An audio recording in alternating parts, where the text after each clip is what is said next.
Hello everyone and welcome to Hitbullseye. So in this video we are going to discuss about the Sudan crisis. So in Sudan a lot of developments have been taking place in the last for the last 1 week, in the 3rd week of April, and we will take a look at what's happening in Sudan. The government of India has launched an operation to evacuate its citizens from Sudan, and so many other countries has also launched similar operations. So we will try to find out what has happened in Sudan and where is this going. I mean, let's take a look. So Sudan crisis, first of all, to be clear about it, Sudan is a country in Africa. So this is the African continent, and Sudan is somewhere over here on this particular part of Africa.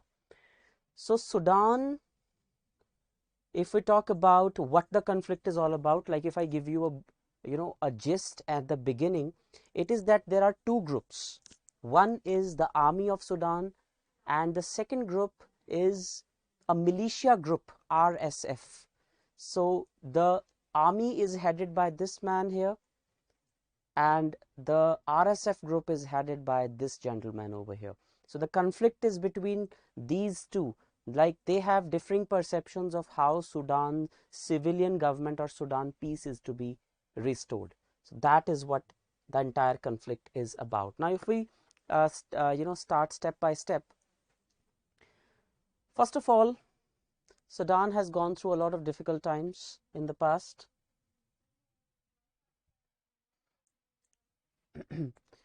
The war is between two strong competing military factions. दो अलग अलग military factions हैं जिनमें ये conflict चल रहा है. So one faction is led by Mohammed Hamdan Dagalo. Mohammed Hamdan Dagalo, or Dagalo, is the head of RSF, Rapid Support Forces, and Abdel Fattah al-Burhan is the head of the military of Sudan. So Dagalo is the head of Rapid Support Forces, or RSF, and Burhan is the head of military. So that is how we will address them. Dagalo, RSF, and Burhan of military. So that is how we will address them. So if I take you again back to that photograph. So this gentleman over here is Mr. Dagalo, who is the head of RSF, and this gentleman is Mr. Burhan, who is the head of the military, as the uniform also shows. Now, in this dispute, in the last about 10 days, approximately 400 people have been killed and 4,000 people have been injured, and the toll is going up as and when we discuss this particular topic. The origin of this dispute goes back to 2019. 2019 में Sudan में एक president होते थे, ओमर अल बशीर. ओमर अल बशीर एक बहुत ही dictatorial president थे. He was a dictator, authoritarian government चलती थी. तो लोगों ने उनके अगेंस्ट रिवोल्ट कर दिया. So there was a dictator president, people revolted against him. Civilians persisted on their protest, notwithstanding Bashir's overthrow in their demand for free elections. अब जैसे ही प्रेसिडेंट को ओवरथ्रो किया गया, उसके बाद आर्मी ने टेक ओवर कर लिया. The army took over. लेकिन लोग फिर भी प्रोटेस्ट करते रहे, क्योंकि लोगों को यह था कि this should not be a military rule, this should be a civilian government which should be freely elected, and that is why people kept protesting. 4 months later, the military and the protesters reached an agreement, as a result of which it was decided to create the Sovereignty Council. उसके बाद भी लोग protest करते रहे और इसलिए एक Sovereignty Council बनाई गई. A body with a mix of military and civilian officials that would oversee elections in Sudan by the end of 2023. इस Sovereignty Council ने ensure करना था कि military से जो power है वो civilian हाथों में चली जाए by the end of 2023.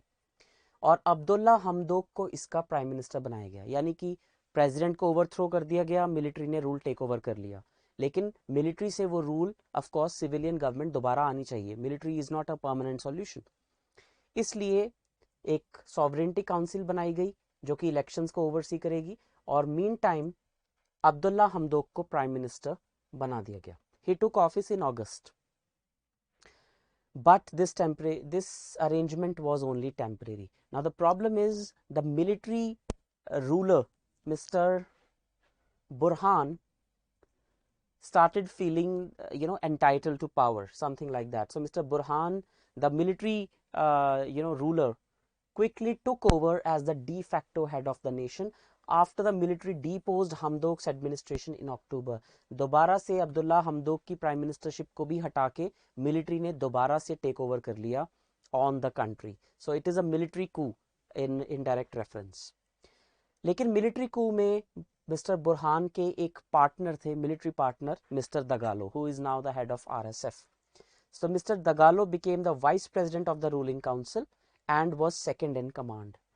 Burhan ने declare किया कि military would be in charge until the July elections. Right? So now Mr. Burhan and Mr. Dagalo were the two who are number 1 and number 2 in taking over this. Then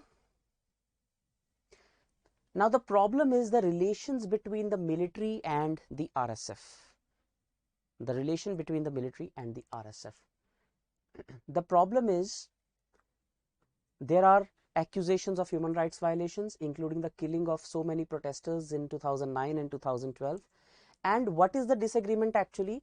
Both the army chief and the RSF chief disagree over how the 10,000 strong RSF should be integrated into the army, which authority should oversee that process.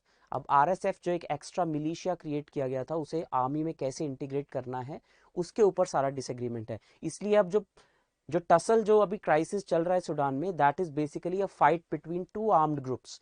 One is the military of Sudan and one is another armed group of Sudan, which is RSF. यानी कि दो बड़े armed groups में fighting हो रही है, and that is why there is a lot of destruction. Also, Mr. Dagalo wanted to delay the integration for 10 years, but the army said it would take place in the next 2 years. The army viewed the RSF's recent redeployment across the nation as a provocative act. जो पहले इन लोगों ने मिलके एक prime minister को overthrow किया, military कू कर ली, अब बाद में इन दोनों आर्म्ड फैक्शंस में ही डिसएग्रीमेंट हो गया है कि ट्रांजिशन ऑफ पावर कैसे किया जाएगा.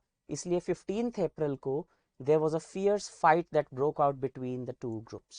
ये दोनों अब आपस में लड़ पड़े हैं. They are both armed groups, both are heavily trained and both are heavily armed, and that is why a lot of destruction is coming along.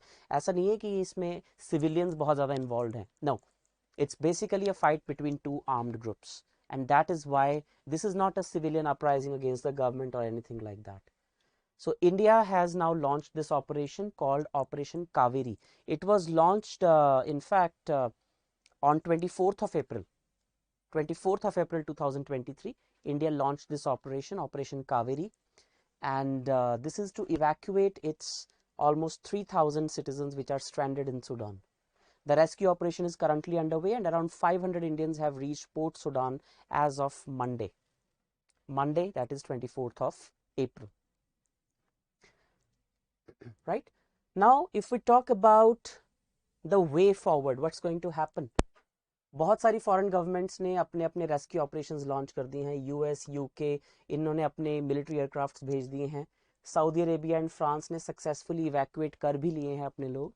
So now the problem is since the coup in 2021, जब से military कू हुआ है, तब से बहुत सारे pro democracy demonstrations हो रहे हैं इस कंट्री में. But this particular conflict has made Sudan's democratic transition more challenging. There were consistent efforts in this direction that Sudan, which is one of the poorest countries in the world and in Africa also, that there will be democracy that will be restored in Sudan. But now after this kind of a conflict, which this country can ill afford, but due to the clash of egos, you can say, the process of transition to democracy has become really, really difficult. Some experts fear that the tussle could transform into a wider conflict, leading to the country's collapse. अगर ये conflict अभी नहीं रुकता है, because दोनों groups armed हैं, दोनों trained हैं, तो it's a lethal combination. And if the conflict does not stop here, then it can lead to the demise of the country. The country may fail as a nation. So that is what we are staring at. but India has launched its evacuation operation. Other countries have launched their own evacuation operations. That is what Sudan conflict is. We do not have much to discuss because this is an evolving situation. You know, perhaps a few days or a few weeks down the line we'd be able to see the evolving situation in Sudan, and only then we will know what is going to happen over there. In the meantime, what the other countries like India or maybe African Union should take initiative in this regard. अगर India इस time पे initiative लेगा या कोई और country लेगी, it will be seen as a as external interference in domestic politics, as they call it. So ऐसे time पे regional groupings या bilateral relations या multilateral groupings should play a role. And since it's a conflict in Africa, African Union should take a stringent action, or maybe it should act as a mediator and should try to tone down the conflict for the better. That is all. Thank you so much and take care.